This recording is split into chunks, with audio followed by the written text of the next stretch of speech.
Good evening friends. আমি তানভীর আহমেদ। আমি Santiniketan medical কলেজের চতুর্থ বর্ষের একজন স্টুডেন্ট। আজকে আমরা ডিসকাস করব মেডিসিনের হিস্ট্রি টেকিং এর ব্যাপারে। এই যে হিস্ট্রি টেকিং একটা পেশেন্টের ডায়াগনোসিস থেকে শুরু করে ট্রিটমেন্ট প্রত্যেকটা কাজেই অসামান্য একটা ভূমিকা পালন করে। তাহলে শুরু করা যাক।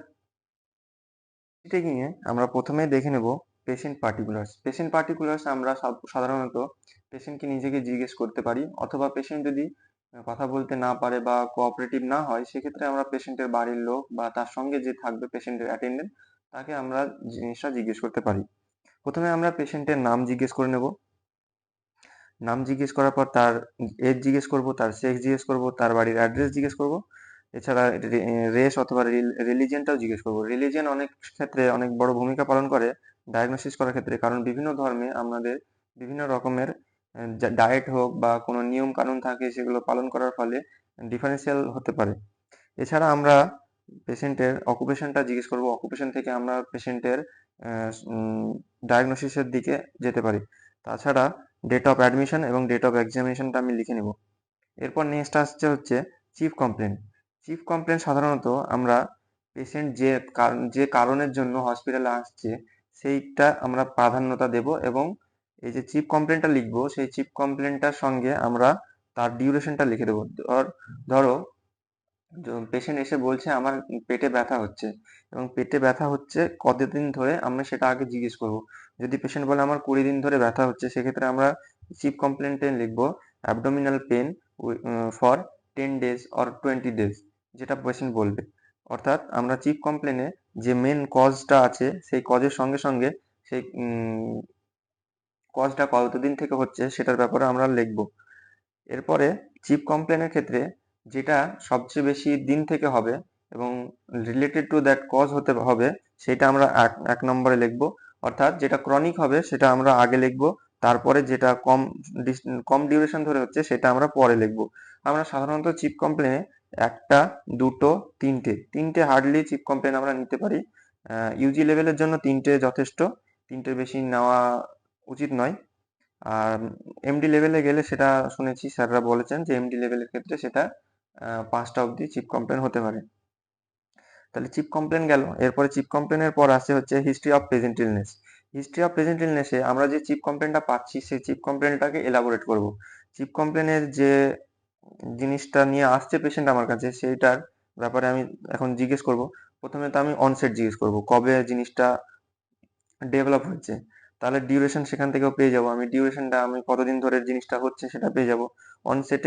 অনসেট মানে হঠাৎ করে হচ্ছে না ধীরে সুস্থে হচ্ছে, এটা একটা জিনিস। সাডেন অনসেট হতে পারে যে হঠাৎ করে হয়ে গেল। তাছাড়া ইনসিডিয়াস হতে পারে, ইনসিডিয়াসের ক্ষেত্রে ধীরে সুস্থে হবে। এরপরে আমরা জিজ্ঞেস করব প্রোগ্রেস। এখানে একটা সুন্দর নিমোনিক আছে, সেটা হচ্ছে ODP. ODP onset duration progress. ODP থেকে আমরা মনে রাখবো অনসেট ডিউরেশন প্রোগ্রেস, এইটা আমাকে নিতেই হবে।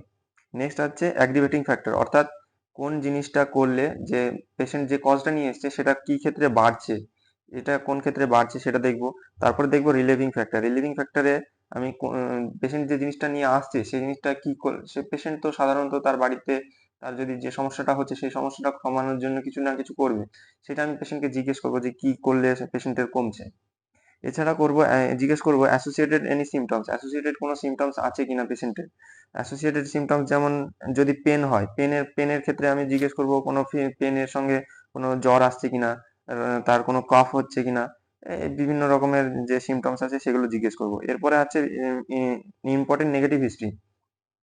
ইম্পর্টেন্ট নেগেটিভ হিস্ট্রির ক্ষেত্রে আমার নেওয়া জরুরি, কারণ উম, আমার ডিফারেন্সিয়াল ডায়াগনোসিসের ক্ষেত্রে ইম্পর্টেন্ট নেগেটিভ হিস্ট্রিটা অনেক ভ্যালু প্রদান করে।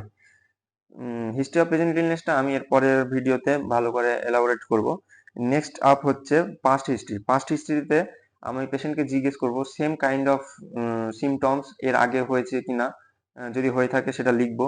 এছাড়া পেশেন্টকে জিজ্ঞেস করব তার হাইপারটেনশন আছে কিনা, ডায়াবেটিস মেলাইটাস আছে কিনা, অ্যাস্তমা আছে কিনা, এপিলেপসি আছে কিনা, টিউবারকিউলোসিস আছে কিনা। এছাড়া অন্য কোনো সার্জিক্যাল জিনিস হয়েছে, সার্জিক্যাল কোনো প্রসিজিওর তার উপর হয়েছে কিনা, এরকম তা জিজ্ঞেস করব। এরপরে আমি জিজ্ঞেস করব হচ্ছে তার ফ্যামিলি হিস্ট্রি। ফ্যামিলি হিস্ট্রিতে আমি তার প্রথমেই জিজ্ঞেস করব যে তার ফ্যামিলিতে কজন আছে। সাপোজ আমার কাছে একটা 40 বছরের একটা পেশেন্ট অ্যাবডোমিনাল পেন নিয়ে এসছে, তাহলে আমি প্রথমে তাকে জিজ্ঞেস করব যে তার বাড়িতে কজন আছে। সে বললো আমার বাড়িতে একজন ওয়াইফ আছে এবং 3টে ছেলে আছে। তাহলে আমি এখানে কি লিখবো? আমি লিখবো the patient has a wife and 3 sons in his family and neither of them have the similar kind of symptoms. যদি সিমটমস থাকে তাহলে লিখে দেবো যে এই একটা ছেলের বা দাদা হোক, বোন হোক, ভাই, উম, দিদি, মা, বাবা, সেই ক্ষেত্রে তাদের ফ্যামিলিতে যদি কারো থাকে সেক্ষেত্রে সেটা আমি এখানে লিখে দেবো। ফ্যামিলি হিস্ট্রির পর আসবে আমার পার্সোনাল হিস্ট্রি। পার্সোনাল হিস্ট্রিতে আমি প্রথমে জিজ্ঞেস করবো ডায়েট। ডায়েটে সে হোমমেড ফুড খায় নাকি কোনো হোটেল ফুড খায় না হোস্টেল ফুড খায় সেটা আমি জিজ্ঞেস করবো। ম্যারেজ, পেশেন্ট যে এসেছে তার ম্যারেজ হয়েছে কিনা সেটা আমি জিজ্ঞেস করবো। অ্যাপিটাইট, আমি পেশেন্টকে জিজ্ঞেস করবো তোমার খিদে কমেছে বা খিদের কোনো সমস্যা হচ্ছে, এরকম কিছু যদি হয় সেক্ষেত্রে আমি সেটা লিখবো। তার স্লিপের ব্যাপারে জিজ্ঞেস করবো, আমি তাকে জিজ্ঞেস করবো তোমার ঘুম হয় কিনা। তার বাউল জিজ্ঞেস করবো পায়খানাটা ঠিকঠাক হচ্ছে, পরিষ্কার হচ্ছে কিনা। ব্লাড আর ব্লাডের ক্ষেত্রে পেচ্ছাপ যেটা হচ্ছে সেটা পরিষ্কার হচ্ছে কিনা। এবং তার অ্যাডিকশন হিস্ট্রিটা লিখবো, অ্যাডিকশন স্মোকিং এবং অ্যালকোহলটা লিখবো। যদি অ্যালকোহল হয় তাহলে আমি পেশেন্টকে জিজ্ঞেস করবো কতটা প্যাক খাচ্ছে, কত পেগ খাচ্ছে। 1 পেগ যত সম্ভব 30 ml, তাহলে সেই হিসেবে আমি তার অ্যামাউন্টটা লিখতে পারবো। এবং স্মোকিং এর ক্ষেত্রে আমাকে বের করতে হবে প্যাক ইয়ার। প্যাক ইয়ার মানে হচ্ছে আমি 1 প্যাক ইয়ার মানে হচ্ছে পার ডে 20টা করে সিগারেট খাওয়া হচ্ছে।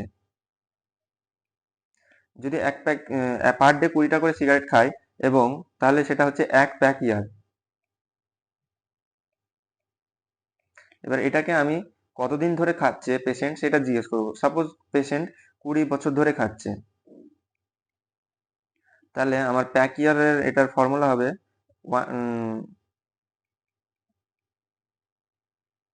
Pack year is equal to 20 years into 1 pack, অর্থাৎ 20 প্যাক ইয়ার। অর্থাৎ আমি পার ডে যদি 20টা করে সিগারেট খাই এবং 20 বছর ধরে খাই সেক্ষেত্রে আমার প্যাক ইয়ারের যে ক্যালকুলেশন হবে সেটা হবে 20 প্যাক ইয়ার। এইভাবে আমি স্মোকিং এর প্যাক ইয়ারটা বের করবো।